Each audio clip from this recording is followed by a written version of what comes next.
What's up everyone, Fuzzfinger here, bringing you more Final Fantasy IX, and our Excalibur II playthrough continues.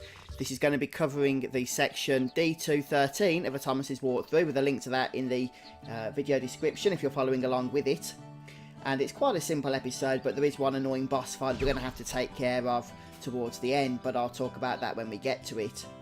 To start with, you're going to want to exit the grocery store there and just make your way to the outskirts of the town here, where we'll bump into our next party character. This is, of course, Aiko. So with Aiko, we're just going to need to get to the dialogue and choose her name. Choose whatever you want, of course, but I'll just be sticking with the default names that are given to us. Head into this next area and grab the Oglop. If you miss it, you might just want to reload your autosave there and try again. And once you've got that, we're going to head back to town and speak to the young boy that's located just on the other side of the grocery store here. So we're going to head back out the door on the other side, and we should find him. Some of these analog controls really are quite frustrating, I found, in the modern re-release version of this game. So speaking with Brian here, we're going to tell him our favourite food, and then we're going to speak to him again, and we'll trade the Oglop we've just collected for the Oglop card from him.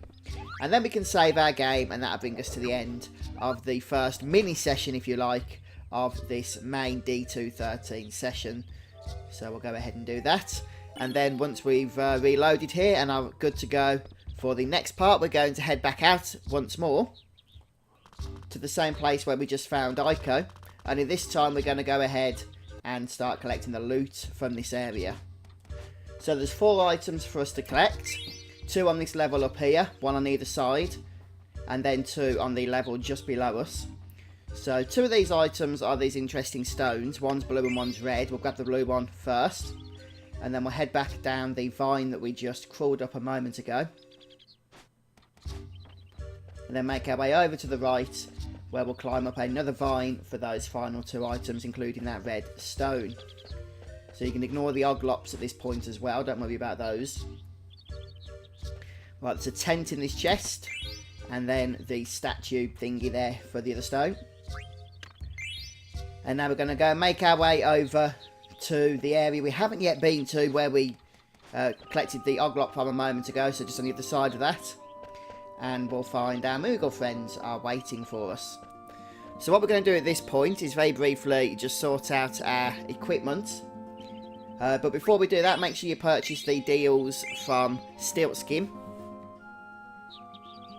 And we will need to do a magnet here as well, but we'll sort the equipment out first. So Zidane is going to want Exploder, Bandana, Adamant Vest and Gold Choker equipped, and the Man-Eater ability as well.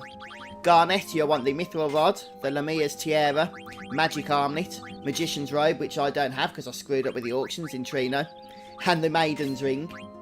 And Vivi will want the Flame Staff, a Bandana, and the Coral Ring. And then Aiko, who will be equipping for the first time, of course, will want to have a lot of her gear removed and replaced. She's going to want the Air Racket, a Feather Hat, and a Silk Shirt, and that will be it.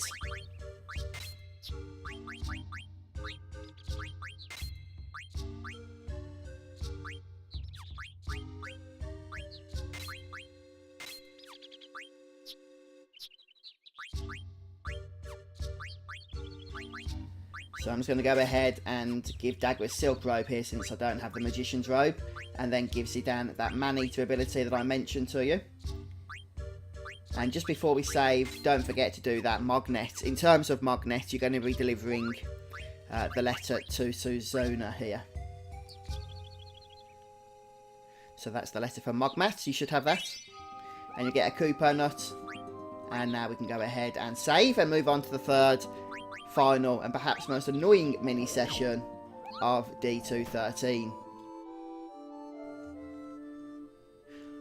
Alright, so just loading up again here, and what we're going to do is head over to the left hand side, and we're going to climb up this vine ladder thingamajig, and then we're going to get some cutscenes followed by quite a nasty boss battle. Nasty in terms of the fact that it's RNG dependent, and so it's going to probably require a few attempts to get done.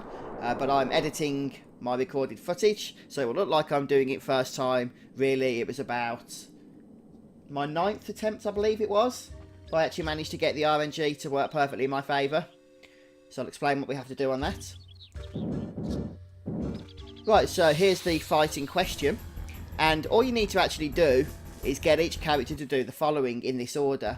Dagger can cast Float on everybody. That will stop the earthquake damage.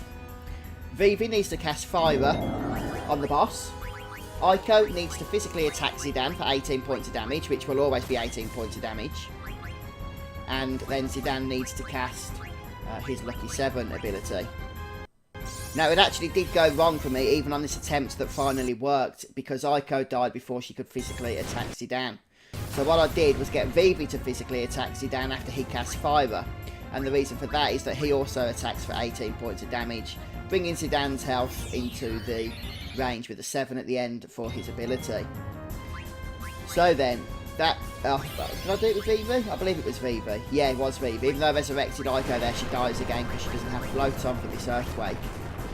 So it wasn't a smooth kill, this, by any stretch of the imagination. The reason why it's important to get Vivi to cast Fire before Lucky 7 goes off for 777 damage, no, 7777 damage, is because this guy has 8,000 health, and 7777 damage will just bring him to just above his empty health bar, which means that he'll probably cast Hilgigars and screw everything up. So he wants Zidane's ability to go last, and that will finish off the fight. At least that's the working theory. I thought this was going to be another reset attempt, but as you can see, I did manage to get out of this and get it done. Right. So that's the battle out of the way.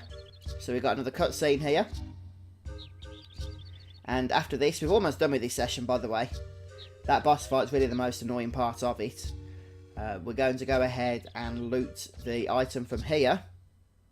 It's a Yellowstone. Even though the guide says not to worry about looting everything, I just couldn't resist to grab that one. Well, it's there. There is another chest down below, but we'll be getting that later. You can see it just there. For now, just head up here and we'll come back onto the world map. And we're going to be making our way over now to Maiden Sari. And you can go all the way there if you've got no encounters on. There it is. Or if you have got no ability to turn off encounters, then save about halfway between where you've just come out and the village down there so that you don't get any encounters. But either way, guys, that brings us to the end of this session. So I'll go ahead and save. And let's have a look at my time here.